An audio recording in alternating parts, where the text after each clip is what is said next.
হাঁক ডাক আর ক্রেতার আনাগোনায় বেচা কেনার আমেজ সারা দেশের পশুর হাটে। এবারও মাঝারি ও ছোট গরুর চাহিদা বেশি, আর দর কষাকষিতে আটকে আছে বড় পশু বিক্রি। কুরবানি ঈদকে লক্ষ্য রেখে গ্রাম পর্যায়ে কিন্তু অসংখ্য খামারি তারা গরু লালন পালন করেছিলেন এবং এই লক্ষ্য রেখে এখন এই গরুগুলোকে হাটে তুলছেন। আসসালামু আলাইকুম। মিজানুর রহমান ভবগুড়ে। বিশ্বের যেই প্রান্ত থেকেই আমাদের মিজানুর রহমান ভবগুড়ে চ্যানেলটিকে দেখছেন সবাইকে অভিনন্দন। যারা আমাদের মিজানুর রহমান ভবগুড়ে চ্যানেলটিকে সাবস্ক্রাইব করেছেন সবাইকে ধন্যবাদ।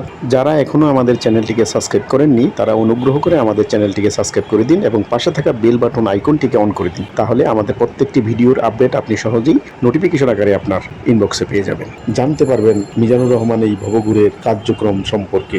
আগামী 16 জুন পবিত্র ঈদুল আজহা বা কোরবানির ঈদ। কোরবানি উপলক্ষে ইতিমধ্যে দেশের বিভিন্ন স্থানে বসেছে পশুর হাট। প্রস্তুত রাজধানীর গরুর হাটগুলোও। কোরবানির জন্য সবাই নিরাপদ এবং স্বাস্থ্যসম্মত উপায়ে হৃষ্টপুষ্টি গরু বা ছাগল কিনতে চায়। বড় গরু কিনতে গিয়ে স্টোরের ট্যাবলেট কিংবা ইনজেকশন দেওয়া গরু কিনে প্রতারিত হওয়ার আগেই সুস্থ গরু চেনার উপায়গুলো জেনে নিন। সঠিক খাদ্যাভ্যাস এবং নির্দিষ্ট পরিচর্যার মাধ্যমে অনেক খামারি গরু হৃষ্টপুষ্ট করে থাকেন। 10 বছর আগেও এমন মোটাজাতাকরণ এবং ওজনধারী কোরবানির পশু পাওয়া দুষ্কর ছিল, কিন্তু বর্তমানে পানি সম্পদ অধিদপ্তরের নিরলস প্রচেষ্টা এবং বিভিন্ন প্রকল্পের মাধ্যমে খামারিদের প্রশিক্ষণ প্রদানের ফলে বৈজ্ঞানিক পদ্ধতি ব্যবহার করে গরু মোটাতাজা করা হচ্ছে। এই প্রক্রিয়ায় পশু মোটাতাজা করতে 4 থেকে 5 মাস সময় লাগে। তবে ঈদের বাজারে পশুর চাহিদা বেশি থাকায় অল্প সময়ে বেশি লাভের উদ্দেশ্যে অনেকেই বেছে নেন এই কৃত্রিম উপায়। আর এইসব উপায়গুলো হলো স্টেরয়েড বা একটা বিশেষ প্রজাতির ঔষধ। সাধারণত ছাগল বা অন্য পশুর চাইতে গরুর উপরেই এই ধরনের মোটাতাজাকরণ প্রক্রিয়া চালানো হয় বেশি। তাই এরকম গরু সম্পর্কে সচেতন হওয়ার জন্য কয়েকটি টিপস বলে দিতাম। গরু আসলে মোটাতাজা হয় না, বরং শরীরে পানি জমে যাওয়ার কারণে হৃষ্টপুষ্ট দেখায়। এসব ওষুধ এবং রাসায়নিক দ্রব্য গরুর শরীরের স্বাভাবিক বিপাক প্রক্রিয়া নষ্ট করে দেয়। কৃত্রিমভাবে মোটাতাজা করা গরুর মাংস মানুষের স্বাস্থ্যের জন্য খুবই ক্ষতিকর। কৃত্রিম উপায়ে মোটাতাজাকরণ গরুর মাংস খেলে শরীরের পানি জমে যাওয়ার, রোগ প্রতিরোধ ক্ষমতা কমে যাওয়া, মূত্রনালী এবং যকৃতের বিভিন্ন রকম সমস্যা দেখা দিতে পারে। স্বাভাবিক গরুর গায়ের আঙুল দিয়ে চাপ দিলে মাংস একটু দেবে যায়। সুস্থ গরুর ক্ষেত্রে এই চাপ ছেড়ে দিলেই মাংস স্বাভাবিক অবস্থায় ফিরে আসে। তবে কৃত্রিম প্রক্রিয়ায় মোটাতাজা করা গরুর গায়ে আঙুলে চাপ দিলে স্বাভাবিকভাবে তা ফেরত আসে না। এছাড়া আরও যেসব বিষয়গুলো খেয়াল রাখতে হবে, প্রথমত আচরণ। স্বাভাবিক প্রক্রিয়ায় হৃষ্টপুষ্ট গরুর আচরণ হবে সক্রিয়, দৃষ্টি থাকবে তীক্ষ্ণ, যে কোনো পরিবেশে তারা প্রতিক্রিয়া প্রদর্শন করবে। আর কৃত্রিম উপায়ে মোটাতাজা করা গরু পরিবেশ সম্পর্কে ততটা সজাগ থাকবে না, ক্লান্ত এবং নির্জীব মতো মনে হবে তাদের। গরুর অস্বস্তিকর অবস্থা অনুভব করবে। অস্বাভাবিক শ্বাস প্রশ্বাসের গতি। কৃত্রিম উপায়ে মোটাতাজা করা গরুর ফুসফুস কিছুটা দুর্বল থাকে, ফলে বেশিক্ষণ শ্বাস ধরে রাখতে পারে না। তারা দ্রুত শ্বাস প্রশ্বাস গ্রহণ করে, একটু হাঁটলে হাঁপিয়ে যায়, শরীরের গুরুত্বপূর্ণ অঙ্গগুলো দুর্বল থাকে এবং খুব ক্লান্ত দেখায়। রানের মাংসের পুরুত্ব। স্বাভাবিক উপায়ে মোটাতাজা করা গরুর পেছনে রানের মাংস শক্ত হয়। হরমোন ইনজেকশন দেওয়ার গরুর রানের মাংস নরম হয়ে যায়। মাংসের গাঠনিক বৈশিষ্ট্য পরিবর্তিত হয়ে পেশির কোষে অতিরিক্ত পানি জমার কারণে মাংস নরম হয়ে যায়। এই ধরনের গরুর প্রস্রাবের পরিমাণও কমে যায়। লালা বা ফেনা। আবহাওয়া খুব গরম না থাকলে যদি গরুর মুখে লালা বা ফেনা বেশি দেখা যায়, তাহলে তা কৃত্রিম উপায়ে মোটাতাজা করা গরু বলে আপনাকে ধরে নিতে হবে। তবে সমসাময়িক খাবারের সমস্যার কারণে অতিরিক্ত লালা বা ফেনা হতে পারে, পেট ফাঁপা দেখা দিতে পারে কিছু কিছু ক্ষেত্রে। যেসব গরুর মুখে কম লালা বা ফেনা থাকে সেই গরু কেনার জন্য বিবেচনা করা যেতে পারে। হাঁটা চলা। কৃত্রিম উপায়ে মোটাতাজা করা গরুর শরীর ভারী হয়ে যায়, বেশি পানি জমার কারণে সহজে হাঁটতে চায় না এবং এক জায়গায় বসে থাকতে চায়। বসে থাকা গরুকে উঠিয়ে হাঁটিয়ে দেখা উত্তম। খাবারের অনাগ্রহ। সুস্থ এবং স্বাভাবিক উপায়ে বেড়ে ওঠা গরু খাবার দেখলেই জিহ্বা দিয়ে টেনে খাওয়ার চেষ্টা করবে। অন্য সমস্যা থাকলে খাবার অনাগ্রহ দেখায়। মাজেল শুষ্ক থাকা। অসুস্থ গরুর মাজেল বা নাকের উপরে কালো অংশটুকু সবসময় শুষ্ক থাকে, কিন্তু সুস্থ উপায়ে বেড়ে ওঠা গরুর মাজেল বা নাকের উপরের অংশ ভেজা ভেজা, পা এবং মুখ ফোলা।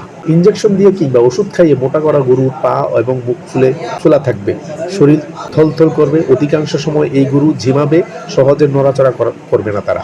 তাপমাত্রা। স্বাভাবিক পরিবেশের তাপমাত্রা গরুর সুস্থ এবং তাপমাত্রা সাধারণত 100 থেকে 101 ডিগ্রি ফারেনহাইট হয়ে থাকে। গরুর শরীরের হাত দিয়ে তাপমাত্রা স্বাভাবিক চেয়ে বেশি মনে হলে বুঝতে হবে গরুটির অসুস্থ। পরিবেশ এবং ভ্রমণজনিত থাকলেও এই কারণে তাপমাত্রা বাড়তে পারে, সেক্ষেত্রে অবশ্যই আপনি পরিস্থিতিটা বিবেচনা করবেন। এক্ষেত্রে বিক্রেতার কাছে গরুর হাটে পৌঁছালে কখনো সে সময় জেনে নিতে হবে কখনো এটা পৌঁছেছে। দূর থেকে ভ্রমণ করে আসা গরুর তাপমাত্রা স্বাভাবিক হতে সাধারণত 1-2 ঘন্টা সময় লাগে। অন্য কিছু হলে তার সমস্যা হিসাবে ধরে নেওয়া যেতে পারে। তবে দেশি গরু চিনবেন কিভাবে? বাজারে বেশি বিদেশি গরু ভিড়ে গরু চিনতে অনেকেই হিমশিম খান। ক্রেতারা পশুর হাটে তন্ন তন্ন করে দেশি গরু খুঁজেন। দেশি গরুর মাংসের স্বাদ বিদেশি গরুর চেয়ে ভালো। তো অনেক বিদেশি গরুকে দেশি গরু ভেবে কিনে প্রতারিত হন অনেকেই। এজন্য ক্রেতাদেরকে দেশি গরু চেনার যথেষ্ট আগ্রহ রয়েছে, কিন্তু কিভাবে চিনবেন দেশি গরু, এটা নিয়ে মানুষের কৌতূহলের শেষ নেই। বিশেষজ্ঞরা বলেছেন আমাদের দেশে 5 ধরনের দেশি গরু পাওয়া যায়। সেগুলো হচ্ছে স্থানীয় দেশি জাতের গরু, red Chittagong cattle, Pabna cattle, north Bengal grey, Munshiganj cattle. বিশেষজ্ঞরা বলেছেন দেশি গরুর মূল বৈশিষ্ট্য হচ্ছে এরা ছোট এবং মাঝারি আকৃতি। এছাড়া বেশিরভাগ ক্ষেত্রে দেশি পশুর এক রঙের হয়ে থাকে। এদের পা চিকন এবং শিং বড় হয়, গায়ের লোম ছোট হয় এবং দেহ চকচকে হয়, চামড়া হয় শক্ত পুরুত। স্থানীয় জাতের গরু, দেশের যেখানে এ ধরনের গরু পাওয়া যায় এই গরুগুলো আকারে ছোট হয়, এর কুচ সুগঠিত থাকে, গালের নিচের চামড়া বেশি বিকশিত থাকে, প্রাপ্তবয়স্ক ষাঁড়ের গলার নিচের চামড়া ঝুলে থাকে, এদের শিং পাকানো থাকে, গায়ের রং লাল, সাদা, কালো, ধূসর বা ছাই রঙের কিংবা ততোধিক রঙের মিশ্রণ হতে পারে। এদের উচ্চতা কুচ বরাবর যদি আমরা ধরি 3 থেকে 3.5 পর্যন্ত হতে পারে। এর দৈর্ঘ্য সামনের পায়ের গোড়া থেকে লেজের গোড়া পর্যন্ত 3.5 ফুট এর আশেপাশে হয়ে থাকে। প্রাপ্তবয়স্ক একটি গরু গড় ওজন 200 থেকে 250 কেজি পর্যন্ত এবং স্ত্রী গরুর ওজন 150 থেকে 220 কেজি পর্যন্ত থাকে। এই ক্রাইটেরিয়ার যদি গরুগুলো আপনি পেয়ে থাকেন বা দেখে থাকেন তাহলে ধরে নেবেন এটা দেশি গরু। আর যদি না হয়ে থাকে তাহলে অবশ্যই সেটা বিদেশি বা কৃত্রিম উপায়ে মোটা তাজা করা গরু হবে। বিগত বছরগুলোর চেয়ে প্রায় 40,000 অতিরিক্ত পশু কিন্তু এই জেলায় এবার লালন পালন করা হয়েছে। এই সব গরু কিন্তু হাটে তোলা হচ্ছে। তবে আমরা দরের জায়গাটা যা দেখছিলাম গত কয়েকদিনের তুলনায় কিন্তু গরুর যে দর স্বাভাবিকভাবে এখানে যারা কিনতে আসছেন তারা বলছেন কিছুটা বেশি। তবে ব্যাপারীরা বলছেন বিগত কয়েকদিনের তুলনায় গরুর সরবরাহ বেশি হওয়ার কারণে কিছুটা এখানে দর কম বলছেন। 100 থেকে 120 কেজি ওজনে একটি গরুর দাম হাঁকা 90 থেকে 1 লাখ বা 1,10,000 টাকা পর্যন্ত। তো সব মিলে বেচা কিনার একদম সরব উপস্থিতি হাটগুলোতে এই মুহূর্তে বিরাজ করছে। ঢাকার যে উত্তরা দিয়াবাড়ি সেই পরিস্থিতি আমি যদি বলি, আমার বাম একটা গরু দেখতে পাচ্ছি। এই গরুটা হচ্ছে 5 মণ ওজন হতে পারে। সেই গরুর রাজধানী দিয়াবাড়ি বাজারে এই গরুটির দাম হাঁকানো হচ্ছে প্রায় 2,70,000 টাকা। তবে যেটি হচ্ছে গত বছরের তুলনায় আমরা যদি একটু বলি যে গত বছর এই একই গরুর দাম ছিল প্রায় 2,40,000 থেকে 2,50,000 টাকা। এইবার যদি আমরা একটু এই গরুর চেয়ে একটু ছোট গরু যদি আমরা 3 মণ বা 3.5 মণের গরু যদি একটু লক্ষ্য করি, এখানে 3.5 মণের যে গরুটি আছে এটি কিন্তু দাম হাঁকানো হচ্ছে এই যে এই পাশে ছোট গরুটি সেটির দাম হাঁকানো হচ্ছে 1 লাখ টাকা থেকে শুরু করে 1,20,000-30,000-40,000 টাকা মান ভেদে প্রকার ভেদে গরুর দাম আর একটু বেশি চাওয়া হচ্ছে। তবে এইবারের যে বিষয়টি, এই ছোট গরুর চাহিদা কিন্তু আমরা বরাবরের মতোই কিন্তু দেখতে পাচ্ছি বেশি।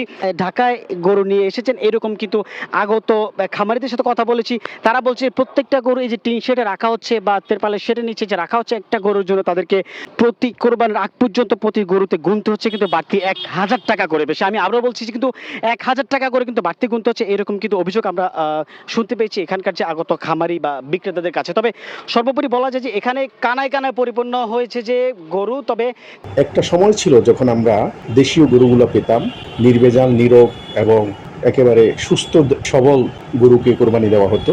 কালের বিবর্তনে চাহিদার কারণে এবং মানুষের সৌন্দর্য আকৃষ্ট করার জন্য বর্তমানে বিভিন্ন খামারি কিংবা ব্যবসায়ীরা গরুগুলোকে কৃত্রিম খাবার খাইয়ে অধিক হারে মোটা তাজা করে থাকে, যেটি আসলেই আমাদের মানবদেহের জন্য ওই গরুর গোশতগুলো ক্ষতিকারক। যেহেতু কোরবানি একটি সুস্থ গরু কেনা আমাদের শরীয়ত সম্মত একটি মাসালা, অতএব আপনারা চেষ্টা করবেন সুস্থ সবল এবং নিরোগ গরু কেনার জন্য আমার এই আজকের দেওয়া টিপসগুলো সবাই অনুসরণ করবেন।